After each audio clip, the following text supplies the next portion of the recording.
Morning walk with undivided India में आपका स्वागत है। इस सीरीज के अंतर्गत हम इंडियन हिस्ट्री इन पाकिस्तान के संबंध में बात कर रहे हैं। पिछले 2 वीडियो में हमने हड़प्पा के संबंध में बात की थी। आज हम लोग मोहनजोदड़ो के संबंध में बात करेंगे। मोहनजोदड़ो हड़प्पा से 675 किलोमीटर की दूरी पर है। यह पाकिस्तान के सिंध स्टेट के लड़काना डिस्ट्रिक्ट में है। मोहनजोदड़ो सिंधी भाषा का शब्द मुअनजोदड़ो से बना है। मुअन मतलब मरना, मृतकों का टीला इसे कहा जाता है। माउंड ऑफ द डेड इसे कहा जाता है। इसकी खुदाई सर्वप्रथम 1922 ईस्वी में राखाल दास बनर्जी के द्वारा की गई थी। यह इंडस वैली सिविलाइजेशन का सबसे बड़ा स्थल है। यह इस सिविलाइजेशन की राजधानी भी मानी जाती है। हम इसकी विशेषताओं के बारे में एवं गहराई में इसकी फीचर्स के बारे में बातें नहीं करके इसकी जो वर्तमान स्थिति है और इसका जो उपेक्षा हो रहा है और इसके इस संबंध में जो किया जाना चाहिए उसके संबंध में बातें करेंगे। यद्यपि 1980 ईस्वी में ही यूनेस्को के द्वारा वर्ल्ड हेरिटेज लिस्ट में इसे शामिल किया गया है, परंतु फिर भी इसकी उपेक्षा हो रही है। विश्व के अनेक विद्वानों ने, इतिहासकारों ने, पुरातत्वविदों ने, हिस्टोरियन ने, आर्कियोलॉजिस्ट ने इसकी उपेक्षा पर गहरा दुख व्यक्त किया है। परंतु हमें दुख होता है कि भारत सरकार इस पर ध्यान नहीं दे रही है, जबकि यह भारतीय इतिहास का अभिन्न अंग है। तो इस पर भारत सरकार को ध्यान देना चाहिए।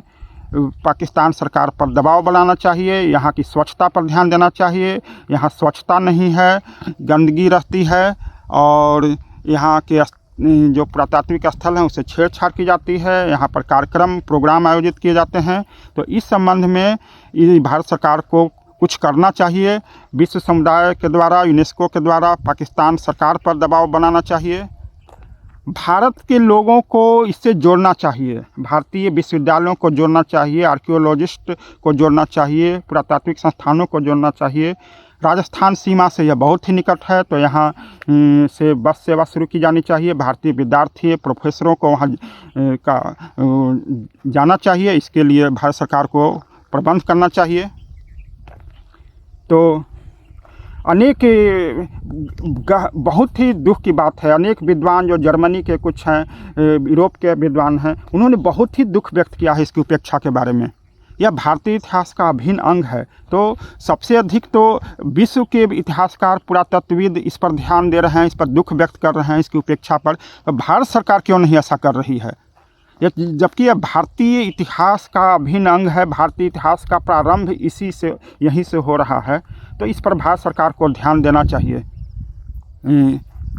इसकी उपेक्षा को रोकना चाहिए। और यहाँ अभी तक 10% की खुदाई हुई है, 90% की खुदाई नहीं हुई है। कुछ तो पुरातात्विक कारण है कि बाहर आने से इसके संरक्षित रखना, प्रोटेक्शन रखना कठिन हो जाता है।